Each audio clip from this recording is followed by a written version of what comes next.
TV সিরিয়ালের মতো আমাদের শিলিগুড়িবাসীদেরও কিন্তু এখনও হোলি শেষ হয় নাই। কিভাবে? তাহলে ফুল ব্লগটা দেখতে থাকো। Hello everyone, welcome to my another mini blog. So দিনটা ছিল 31 মার্চ। আমরা বাড়ির থেকে বেরোয় বললাম সূর্য সেন পার্কে যাওয়ার জন্য, কারণ ওখানে ছিল বসন্ত উৎসব।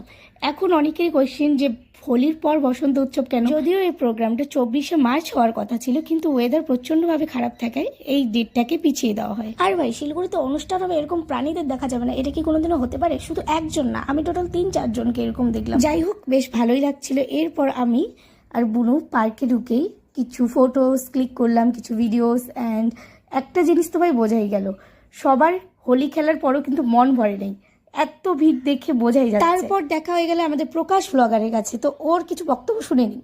হ্যাঁ অবশ্যই ভালো তো, সবাই ভালো থাকতে হবে।